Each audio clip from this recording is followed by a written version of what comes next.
السلام علیکم. حلقہ 11 کی ایک اور نشست میں خوش آمدید. علامہ اقبال کا اعلان جنگ جو انہوں نے عصر حاضر کے خلاف کیا تھا، ضرب کلیم، اس سے ہم فیض لے رہے ہیں. علامہ اقبال کے خاص طور پر اس کلام کی خصوصیت یہ ہے کہ جدید دور میں پائے جانے والے تمام بتوں کو اقبال نے، وہ 360 بت جو آج کے دور میں اس کفر کے، اس طاغوت کے نظام نے بنائے ہیں، اقبال نے ان تمام بتوں کو اس ضرب کلیم سے پاش پاش کیا ہے. لیکن اقبال ایک شرط بھی لگاتے ہیں، اور یہ بات اقبال اپنے کلام میں واضح کرتے ہیں کہ ان کا یہ پیغام مرد آزاد کے لیے، ایک ایسی قوم کے لیے جس کی فکر، جس کی روح، جس کا جسم آزاد ہو. اقبال غلاموں سے مخاطب ہی نہیں ہوتے، بلکہ غلاموں کو وارن کرتے ہیں کہ اگر ان میں نظر نہ ہو، فکر نہ ہو، سمجھ نہ ہو، نور نہ ہو، تو پھر اقبال کے کلام کو ہاتھ نہ لگائیں، کیونکہ اقبال کا کلام پھر ان کو تیغ اصیل کی طرح، اصل تلوار کی طرح کاٹ کے رکھ دے گا. قرآن پاک کا بھی یہی اعجاز ہے کہ بہتوں کو گمراہ کرتا ہے، بہتوں کو ہدایت دیتا ہے، اور صرف فاسقوں کو یہی قرآن گمراہ کرتا ہے. تو اقبال کے کلام سے فیض لینے کے لیے بھی انسان کو کم از کم مرد آزاد ہونا ضروری ہے، جو اللہ اس کے رسول صلی اللہ علیہ وسلم پر اپنا جان، مال، عزت اور آبرو قربان کرنے پر آمادہ ہو. اور الحمدللہ یہ نسل انشاءاللہ ہماری ہے بھی، تیار بھی ہو رہی ہے، اور آئندہ آنے والے وقتوں میں یہ نسل خود اذان دے کر ضرب کلیم پیدا کرے گی انشاءاللہ. بچوں خوش آمدید. یہ بات ضرب کلیم کے شروع میں ہی اقبال بار بار بنیادی نکات کو ثابت کرتے ہیں، بار بار اس کو ایمفسائز کرتے ہیں کہ دیکھو، تم اگر دنیا میں کوئی بھی کام کرنا چاہتے ہو، یہ جذبہ تو بہرحال بہت لوگوں میں ہے کہ ہم تبدیلی لانا چاہتے ہیں، ہم پاکستان کے حالات سے راضی نہیں، امت مسلمہ کی تکلیفیں، فلسطین، کشمیر، افغانستان، عراق، آج جو تکلیفیں امت کو ہیں، دل ہر مسلمان کا کٹتا ہے. ہر بچہ یہ چاہتا ہے، ہر نوجوان، ہر پاکستان اللہ رسول سے پیار کرنے والا یہ چاہتا ہے کہ ظلم کو روک سکے.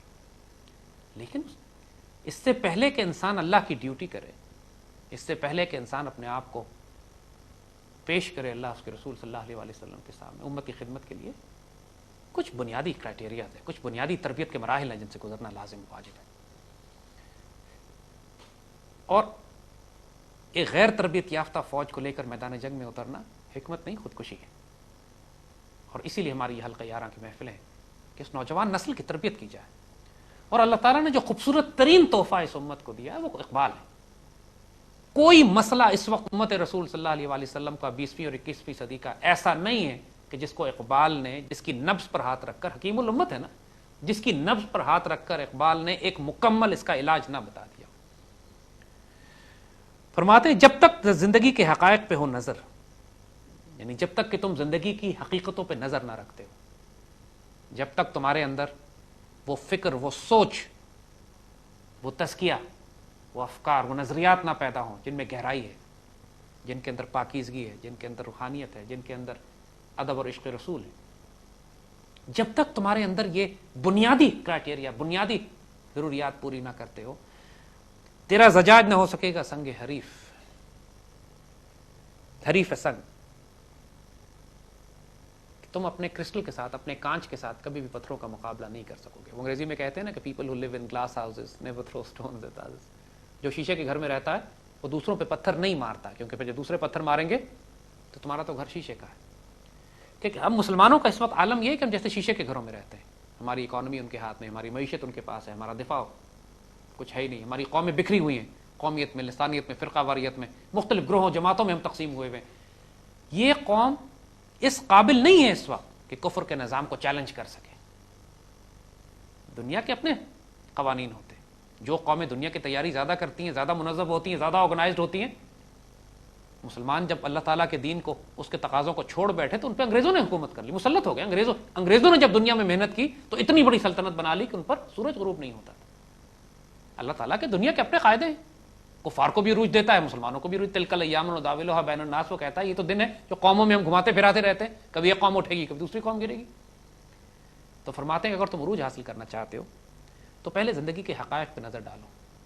یہ قوموں کے عروج و زوال کے اسباب جانو کہ کیا ہے. جوش میں آ کے غصے میں آ کے اعلان جنگ نہیں کر دینا ہے. اپنے آپ کو تیار کرو. Train your self. تربیت کے بغیر نہیں ہوگا کچھ بھی. تربیت پہلے. فرماتے جب تک کہ تیری زندگی کے حقائق پہ نظر نہ ہو, تمہارا جو کرسٹل تمہارے ہاتھ میں, کانچ تمہارے ہاتھ میں, وہ ان کے پتھروں کا مقابلہ نہیں کر سکے گا. یہ زوردست و ضربت کاری کا ہے مقام. یہ زوردست و ضربت کاری کا ہے مقام. میدان جنگ میں نہ طلب کر نوائے چنگ. تم جس چیز کی تم بات کر رہے ہو نا, اس کے لیے زبردست ہاتھ کی طاقت چاہیے اور شدید فائر پاور کی ضرورت ہے, قوت کی ضرورت ہے, طاقت کی ضرورت ہے.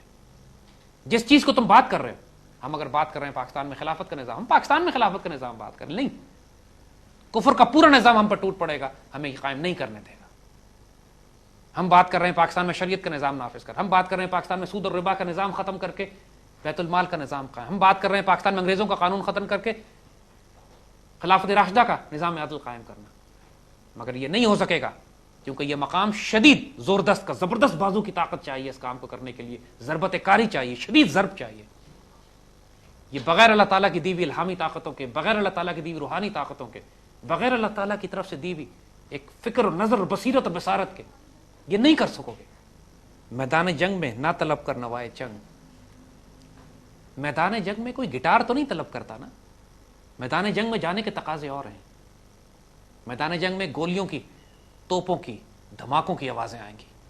کوئی شخص اگر یہ سمجھے کہ میدان جنگ میں اس کو موسیقی سننے کو ملے گی تو یہ غلط فہمی, یہ نہیں ہو سکے گا. It's not possible. خون دل و جگر سے ہے سرمایہ حیات. زندگی کی جو حقیقت ہے دل اور جگر کے خون سے ہوتی ہے. فطرت لہو ترنگ ہے غافل نہ جل ترنگ. جو فطرت ہے, جو نیچر ہے, انسان کا خون مانگتی ہے, جل ترنگ نہیں مانگتی. جل ترنگ اگین گٹار کی طرح کا انسٹرومنٹ. اگر کوئی شخص یہ سمجھتا ہے, جو آج کل آپ امن کی آشا سن رہے ہیں, آج کل بڑے بڑے یہ پیغامات دیے جا رہے ہیں کہ صاحب ہمیں دشمنوں سے, کفار سے, طاغوت سے, کفر کے ساتھ, مشرکین کے ساتھ بڑی محبت اور پیار سے رہنا چاہیے, امن کی آشا کرنی چاہیے ان کے ساتھ, تو پھر یہ توقع نہ کرو کہ اللہ تمہیں دنیا اور آخرت میں عزت بھی دے گا, کیونکہ اللہ تعالیٰ خون طلب کرتا ہے. خاص طور پر اس وقت جب دنیا میں کفر کا نظام رہا ہے, جو خاص طور پر اس وقت جب دنیا میں ظلم ہو رہا ہو مسلمانوں پر, اس دور میں خون جگر دینا پڑتا ہے, اپنے دل کا خون دینا پڑتا ہے, راتوں کو جاگ کے اللہ کے حضور رونا پڑتا ہے, اور دن میں گھوڑے کی پشت پر بیٹھ کے اپنے آپ کو قربان کرنا پڑتا ہے. آؤ تمہیں سنائیں تاریخ امم کیا ہے, تمہیں بتائیں قوموں کی تاریخ کیا ہوتی ہے, قوموں کے عروج و زوال کے اسباب. وہ کہتے ہیں نا شروع میں بات کی, جب تک نہ ہو زندگی کے حقائق پہ نظر, جب تک زندگی کی حقیقتوں پہ تمہاری نظر نہیں ہے, اس میدان جنگ میں مت داخل ہو, بیکاز یہ میدان جنگ ہے. یہاں پر جان پہ بھی حملہ ہوگا, رزق پہ بھی حملہ ہوگا, عزت پہ بھی حملہ ہوگا, ایمان پہ بھی حملہ ہوگا, تمہارے ملک پہ بھی حملہ ہوگا, تمہارے بچوں خاندان پہ بھی حملہ ہوگا.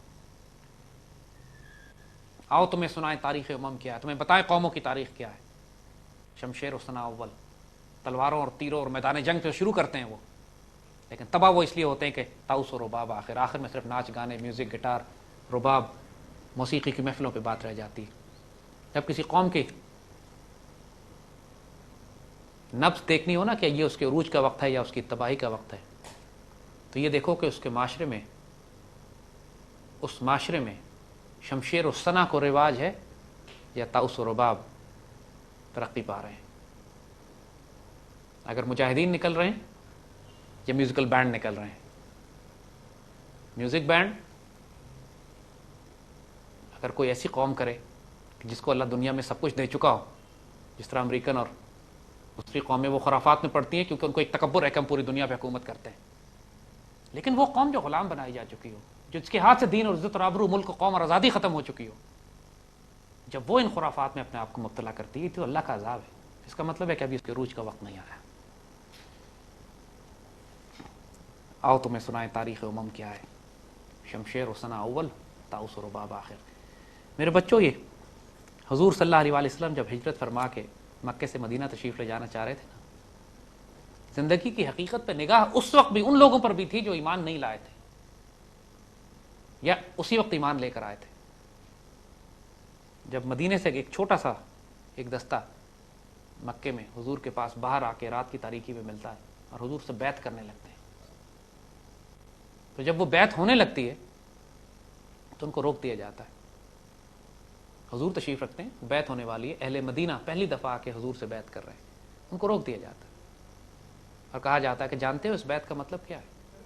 یہ جانتے ہو اس بات کو کہ حضور صلی اللہ علیہ وآلہ وسلم کے ہاتھ پر ایمان لانے کا مطلب کیا ہے؟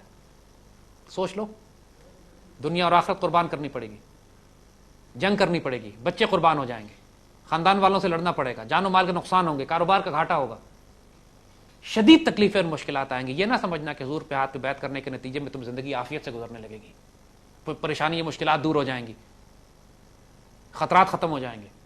تم آگ میں کود رہے ہو. اور ان ساروں نے, ان اللہ کے بندوں نے بیٹھ کے چند لمحے غور کیا, پھر فرمایا اس کے نتیجے میں کیا ملے گا؟ کیا جنت. ٹھیک ہے, لیکن دیکھیں اب یہاں پر ایک درجہ اور آگے, جنت ٹھیک ہے لیکن ہم اس پہ راضی نہیں. حضور سے فرماتے ہیں یا سیدی ہم سے ایک وعدہ اور کر لیجیے کہ آپ ہمیں کبھی چھوڑ کے نہیں جائیں گے.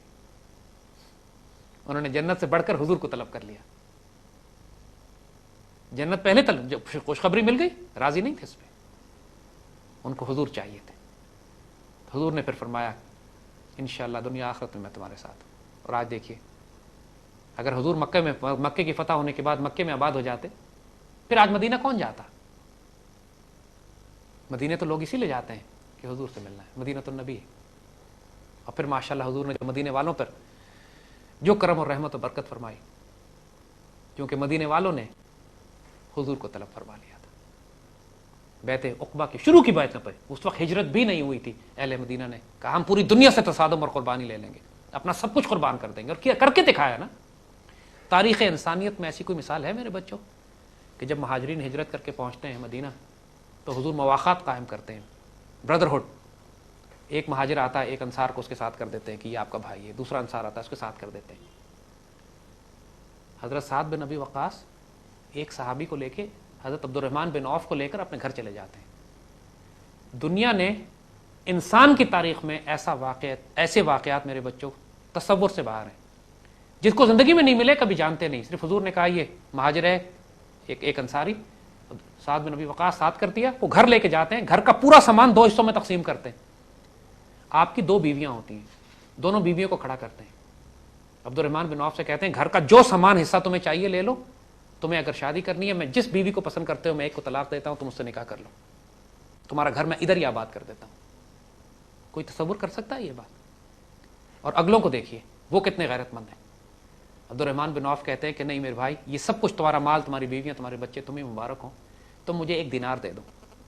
1 دینار لیتے ہیں ان سے, بازار میں جا کے پنیر کا کاروبار شروع کرتے ہیں, پنیر خریدتے ہیں, اس کا کاروبار شروع کرتے ہیں. اور چند ہی دنوں میں اللہ ان کو ایسی برکت دیتا ہے کہ جب حضرت عبد الرحمن بن عوف کا انتقال ہوتا ہے تو ان کے یہاں سے سونے کی اینٹیں نکلتی ہیں جو وراثت میں تقسیم ہوتی ہیں اور تقسیم کی جاتی ہیں.